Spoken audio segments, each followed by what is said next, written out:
बिस्मिल्लाहिर्रहमानिर्रहीम। अस्सलाम वालेकुम दोस्तों, एक नई वीडियो के साथ हाजिर हैं। चले अपनी वीडियो स्टार्ट करते हैं। यूक्रेन की जंग जो कि इस वक्त एक मॉडर्न जमाने के अंदर लड़ी जा रही है, बहुत कुछ हमें सिखाती है। सबसे बड़ी चीज तो हमें ये सिखा दिया उसने कि सुपर पावर भी जब किसी जंग के अंदर जाती है तो उसको सहारों की जरूरत पड़ती है। और कैसे कैसे सहारों की जरूरत पड़ती है, जैसे कि अब हमने देखा कि रशिया ने नॉर्थ कोरिया से आर्टिलरी शेल्स हासिल किए। बहुत देर से हमें यह पता है कि रशिया जो है वो ईरान से ड्रोन्स परचेज करने का सोच रहा है। कई तस्वीरें जो है वो सैटेलाइट के जरिए से पकड़ी गई कि रशियन ऑफिशियल जिस ईरान की एयर बेस के ऊपर गए थे, उस एयर बेस के ऊपर ईरान अपने ड्रोन्स रखता है। और रशियन ऑफिशियल जो थे वो बेसिकली ईरान के ड्रोन को इवेलुएट करने गए थे। इवेलुएट तो खैर उन्होंने सीरिया के अंदर भी उनको किया हुआ है, क्योंकि ईरान ये जो ड्रोन्स हैं इनको सीरिया के अंदर भी इस्तेमाल करता चला आया। और रशिया की इंटेलिजेंस इतनी बुरी भी नहीं है कि उसको पता ना हो कि इन ड्रोन्स की क्या कैपेबिलिटीज हैं और ये किस तरह से काम कर सकती हैं। इसी वजह से रशिया ने ईरान से राब्ता किया और ईरान के ड्रोन्स को जो है उन्होंने पसंद किया। अब ये सिर्फ एक वजह नहीं है। जंग के अंदर आप ऐसी चीज को इस्तेमाल करना पसंद करते हैं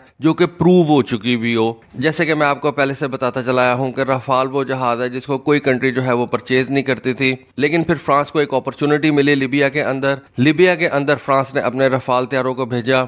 अब लीबिया की क्या एयरफोर्स होगी जो कि रफाल जैसे जहाज को जो है वो आप कह लें कि किसी भी किस्म का चैलेंज फराहम कर सके। लेकिन ये जो वेस्टर्न कंट्रीज होती है, इन्होंने अपने जहाज़ों को, इन्होंने अपने वेपन्स को जब भी वॉर प्रूवन करवाना हो तो ये इस तरह के ममालिक के अंदर अपने वेपन्स को भेजती हैं और उनके ऊपर एक टैग लगवा लेती हैं कि ये जो हमारा जहाज है ना, ये वॉर प्रूवन है, ये कॉम्बैट प्रूवन है, तो अब आप इसको जो है वो परचेज कर सकते हैं। तो सेम वही हुआ। फ्रांस जो है वो रफाल को लीबिया ले गया। वहां पे उसने दबा के जो है वो लीबिया के ऊपर बमबारी की।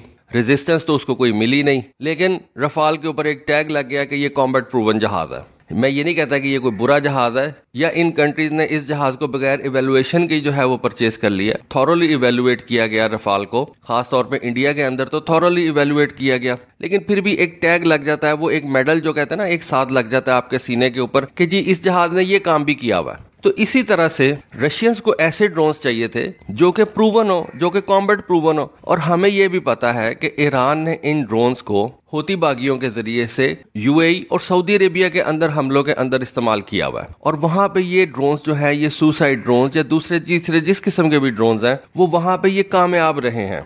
और इन ड्रोन्स ने सऊदी अरेबिया के अंदर उन ऑयल फैसिलिटीज को निशाना बनाया है जिनके इर्द गिर्द western surface to air missiles लगे हुए थे। वेस्टर्न एयर डिफेंस जो था वो उस एरिया को प्रोटेक्ट कर रहा था।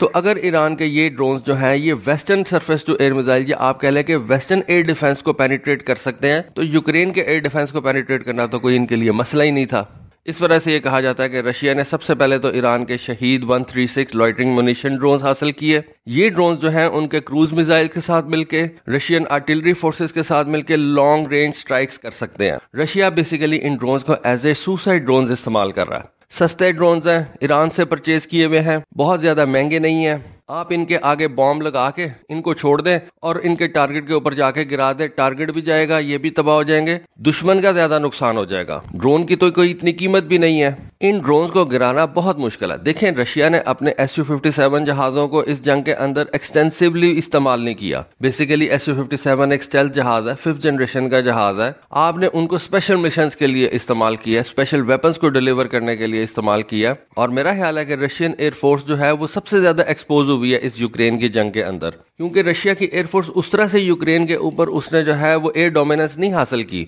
जिस तरह से हम ये समझ रहे थे कि रशिया जो है वो एयर डोमिनेंस हासिल कर लेगा यूक्रेन की हवाओं के ऊपर, लेकिन उस तरह से नहीं हुआ। अब रशिया के पास ये चांस है कि वो ईरान के ये स्टेल्थी शहीद 191 ड्रोन को हासिल करे, ईरान से परचेज करे और उनके जरिए से यूक्रेन के अंदर अपने स्टेल्थी जहाज या ड्रोन जो हैं उनको भेजे। जंग स्टार्ट होने से पहले ये समझा जा रहा था कि रशिया जो है वो ईरान से ड्रोन्स हासिल करेगा, लेकिन फिर जिस तरह जंग आगे बढ़ी, रशिया को इन ईरानियन ड्रोन्स की जो है वो जरूरत ज्यादा महसूस होना शुरू हो गई। और अभी कुछ महीने पहले ही रशिया के ऑफिशियल्स ने ईरान का विजिट किया और इस डील को उन्होंने फाइनलाइज किया। इस वक्त ईरान जो है वो अमेरिका और चाइना के बाद ड्रोन की इंडस्ट्री के अंदर काफी ज्यादा आ गया। इसराइल भी बहुत ज्यादा आ गया, लेकिन ईरान ने सारी दुनिया को सरप्राइज किया अपनी ड्रोन इंडस्ट्री के जरिए से। इसराइल तो ज्यादातर अपने ड्रोन जो है वो सेल नहीं कर सकता क्योंकि उसके और मसले हैं, डिप्लोमेटिक मसले हैं, लेकिन चाइना भी अपने ड्रोन सेल करता है, अमेरिका भी अपने ड्रोन सेल करता है। लेकिन ईरानियन ड्रोन्स के बारे में हमें कुछ खास पता नहीं था। हमें सिर्फ ये पता था कि ईरान ने अपने ड्रोन जो हैं उनको सीरिया के अंदर इस्तेमाल किया है, लेकिन अब रशिया ने ये ईरान के ड्रोन हासिल करके उनको परचेज करके तो दुनिया को ये बता दिया कि ईरान के ड्रोन जो हैं वो कितने ज्यादा अच्छे हैं। ईरान खुद से इन ड्रोन को इस्तेमाल करता चला आया था, लेकिन अब यूक्रेन वॉर के अंदर जब इन ड्रोन को इस्तेमाल किया गया तो आप कह लें कि इन ड्रोन की जो एडवर्टीजमेंट है वो 10 फोल्ड्स बढ़ गई है। अब आई बिलीव कि चाइना जो है ना उसने एक डिसीजन लिया हुआ है कि उसने ना रशिया को कोई वेपन सेल करना है, ना चाइना ने यूक्रेन को कोई वेपन सेल करना है। जिस तरह से बहुत सी कंट्रीज होती हैं उनका ये एक मौकफ होता है कि जहां पे कॉन्फ्लिक्ट होगा वहां पे हम अपना असला सेल नहीं करेंगे। आई बिलीव कि अगर इस वक्त रशिया कोई चाइना से मिलिट्री मदद हासिल नहीं कर रहा ना तो इसकी ज्यादातर जो ताल्लुक है ना वो चाइना की पॉलिसी से है, क्योंकि मेरा जाती ख्याल यह है कि चाइना ने एक पॉलिसी बनाई है कि जहां पे कॉन्फ्लिक्ट होगा वो वहां पे अपना असला सेल नहीं करेगा। इस मामले में रशिया और यूक्रेन के मामले की बात कर रहा हूँ, ना चाइना रशिया को कोई असला सेल करेगा, ना चाइना जो है वो यूक्रेन को कोई असला सेल करेगा।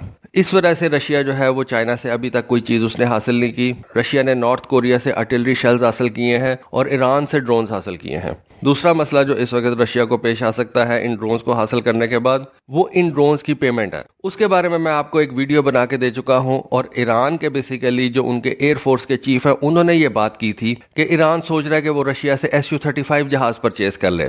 तो इट मेक सेंस कि इस तरह की कोई डील जो है वो इस वक्त रशिया और ईरान के दरमियान में चल रही है कि रशिया ईरान को Su-35 जहाज दे दे, जिसकी ईरान को अशद जरूरत है क्योंकि उसकी एयरफोर्स जो है वो बहुत ज्यादा पीछे चली गई हुई है, और रशिया को इस वक्त ईरान के ड्रोन्स की जरूरत है तो ईरान जो है वो रशिया को ड्रोन्स दे रहा है। और वैसे भी इस वक्त रशिया जो है वो हर चीज उसने सेल के ऊपर लगाई हुई है। आपने ऑयल बाय करना है रशिया से वो आपको डिस्काउंटेड प्राइस के ऊपर मिल जाएगा, आपने कोई फूड आइटम रशिया से बाय करनी है वो आपको डिस्काउंटेड प्राइस पे मिल जाएगी, आपने नेचुरल गैस जो है वो रशिया से परचेज करनी है वो आपको डिस्काउंटेड प्राइस पे मिल जाएगी। तो ईरान ने भी सोचा होगा कि मैं क्यों ना फायदा उठाऊं, हो सकता है रशिया ने ये Su-35 उसको डिस्काउंटेड प्राइस के ऊपर ऑफर कर दिया हो और ईरान ने कहा हो ठीक है आप हमसे ये ड्रोन्स ले लें और अपना Su-35 जहाज हमें डिस्काउंटेड प्राइस के ऊपर दे दें, क्योंकि इजिप्ट तो वैसे भी इन Su-35 जहाजों को नहीं ले रहा, अभी तक तो नहीं ले रहा। ये जहाज तैयार हो गए हैं, रशिया के अंदर पड़े हुए हैं, इजिप्ट इन जहाजों को नहीं उठा रहा, तो रशिया ने भी तो इन जहाजों को कहीं ना कहीं निकालना है ना, तो वो ईरान से ड्रोन के बदले में उनको ये Su-35 जहाज सेल कर देगा। इंशाल्लाह मैं आपको आगे भी इन ईरान के ड्रोन्स के ऊपर वीडियो बना के दूंगा क्योंकि इन ड्रोन्स ने अब काम दिखाना शुरू कर दिया। खैर इसके बारे में मैं आपको अगली वीडियो में बताऊंगा। तो दोस्तों ये थी आज की वीडियो, ये थी आज की इन्फॉर्मेशन। होपफुली आपको आज की वीडियो और इन्फॉर्मेशन पसंद आई होगी। कमेंट सेक्शन में अपनी राय से जरूर आगाह कीजिएगा। आज के लिए बस इतना ही। Thank you. Allah Hafiz.